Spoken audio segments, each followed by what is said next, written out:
Ready? Yep. All right, we are back. Sorrow Eternal, the podcast, round number 2. Back here again in the headquarters with, we got the Mermaider. Yeah. Got our good buddy, Chester. What's going on? Hell 22 here. We have a lot to talk about this time. A little more organized, trying to make this very professional. So we got a new feature this week where Chester is going to listen to one metal album a week. And we're going to talk to him about it and get his opinion. Are you excited for that, Chester? Oh yeah, I'm always excited to go on a little journey through something new experiences. So metal, it will be my metal journey. Cool. So the main item we're going to start doing all the time, we really want to expose you guys to some new bands. So every Monday and Friday, our reviews will be of a band that's new, smaller, maybe a minor label, something you probably haven't heard of. If you have, good for you. If not, maybe this will turn you on to it. So we started this past week. Mermaider, you posted a review of the new Blackguard album, Firefight. Yep. So what did you think about it? I thought it was awesome. There was tons of incredible double bass pedal drumming. There was a lot of great orchestration that I wasn't expecting in the album. They did that a lot more in this one than their previous albums. Well, yeah, I remember, neither of us really was that into their first album.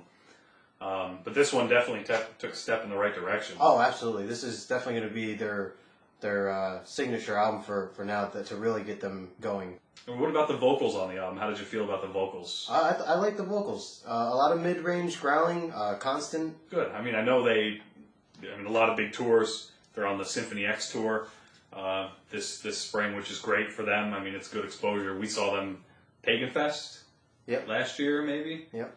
And that was only one of many. We've seen them a couple of times now that I think. Yeah, they seem to be around a lot. They're from Montreal. They're from Quebec. I can tell you that. Yeah. Yep. Montreal. So it's not like they're local. It's good that we get to see them. Yep. You haven't heard of them, have you, Chester? No. It's definitely not a band that I would use to get people into metal. It's not really a starter kit. Yeah. It's not one of those bands that you're gonna be like, hey man, you've never listened to metal before, check out Blackguard. That's not gonna be the one to bring you over. Right. So basically what you're saying is it's not a gateway. Yes, it's not the gateway that we talk so much about. Well, you did one also this past Friday, the band Brymir. Yeah, I was absolutely blown away. I had never heard of this band before. I don't even know how to classify what they do. Much like the Blackguard album, the orchestration's fantastic. There's this overlying keyboard through all the songs, even though the songs are high tempo, heavy as hell. Yeah. There's a lot of double basses, a lot of just deep chugging, but there's this keyboard that seems to come over the top of all of it. It blew my mind. When I listened to it the first time, I was hooked. I'm a fan of this band after the first listen. Is it like gothic metal, or what kind of metal would you... I would throw it almost in the same genre as Blackguard. I would say it's in the melodic death. Okay. But I would call it symphonic melodic death, maybe. Okay. There's just so much to it. How are the vocals? A lot of the growling, a lot of screaming. The vocals sometimes border on black metal style screeching vocals. But there's also some clean singing. And the clean singing reminds me of, I don't know how to describe it other than saying like Viking chant, because it's got that very deep, like the layered vocals. Right. I was blown away. I couldn't believe what I was listening to. Huh. That's definitely a band, to check out and really get familiar with. This is their only album. They only had I believe they had a demo before this, or maybe an EP, but this is it. So definitely get in now because this band, could be huge. Oh, interesting. Finland, man, Finland churning out all the good stuff. Yep. So, those were just 2 of the reviews we did this week. That was really the up-and-coming stuff. We had a bunch of great reviews this week. My Dying Bride for Liza Sire. Yep. Dimmu Borgir's Abrahadabra, which, as far as I'm concerned, is probably one of the best albums I've heard in years. Oh, definitely. Some symphonic black metal, and those guys are just absolutely crazy. Yeah, I was listening to that for a couple weeks straight when that first came out. I can't get enough of it. Yeah. So the Blackguard review that we mentioned, Camelot. Mermaider did a review of the Camelot album Black Halo. Yep. It's a good one. You got to check that out. Draconian's Turning Season Within. That's another one. We mentioned that last week on the podcast. He had done a review of Arcane Rain Fell, Yep. which turned out really well. We went ahead and I did one for Turning Season Within, which was their latest album. Though, thank God, time for a new album from them, June 23rd. Yeah, that's a awesome. new disc. A Rose for the Apocalypse is the name of the album. That's gonna be a great one. So you definitely got to check that out.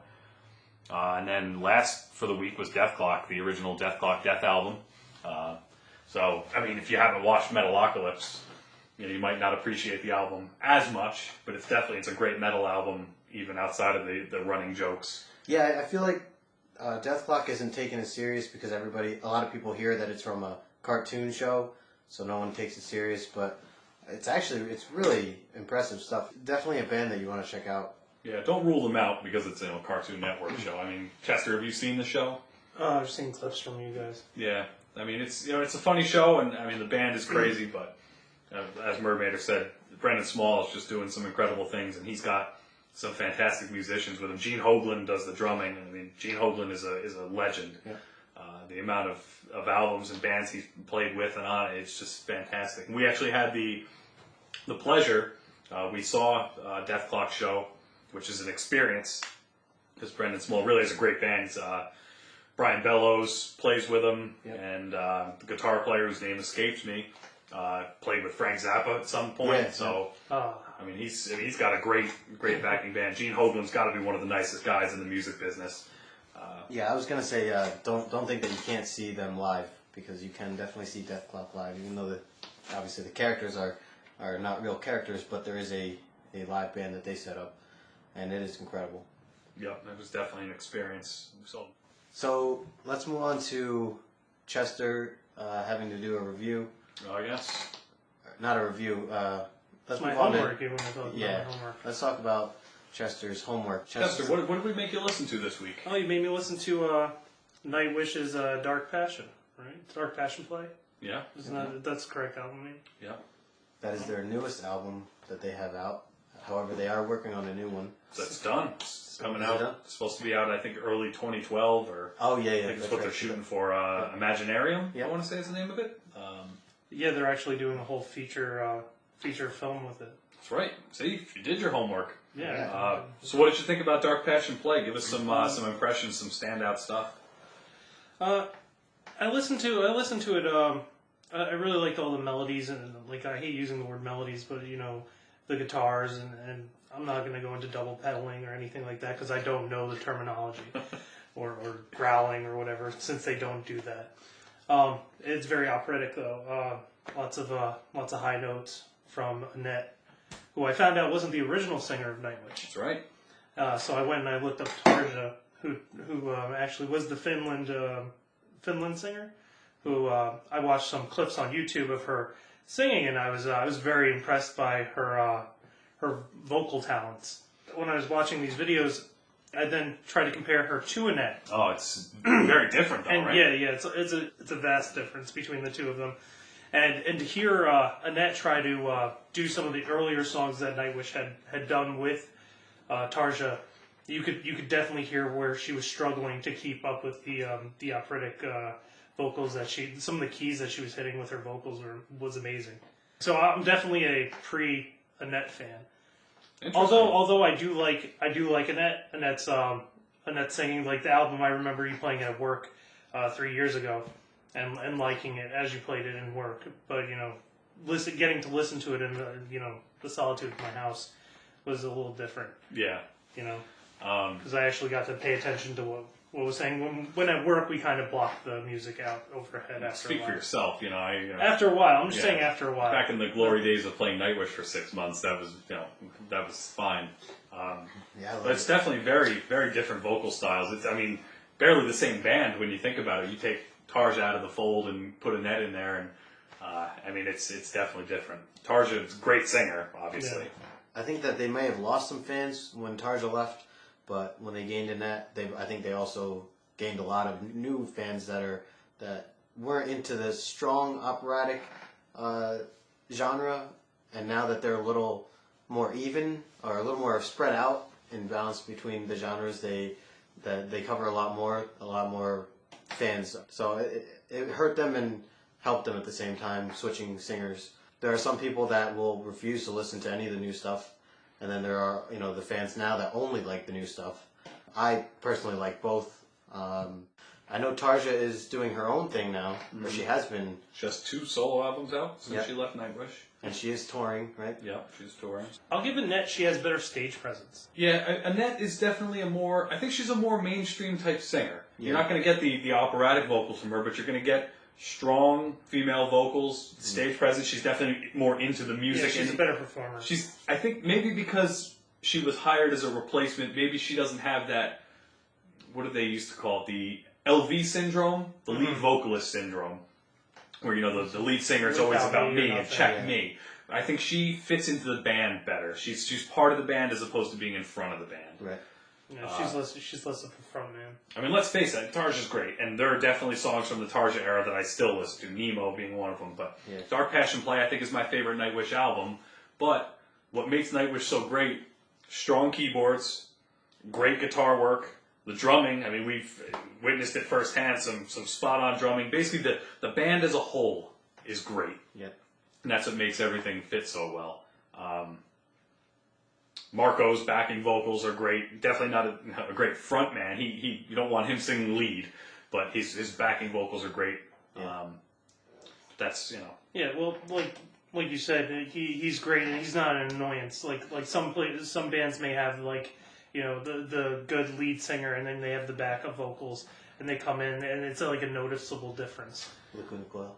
Yeah, Lacuna Coil, and I hate to say that, Lacuna Coil is definitely a I love band Lacuna that, Coil. but the male vocal's not so good in that. Yeah, you have certain people you should and shouldn't have backup, and Yes. he accents her well, I guess would be.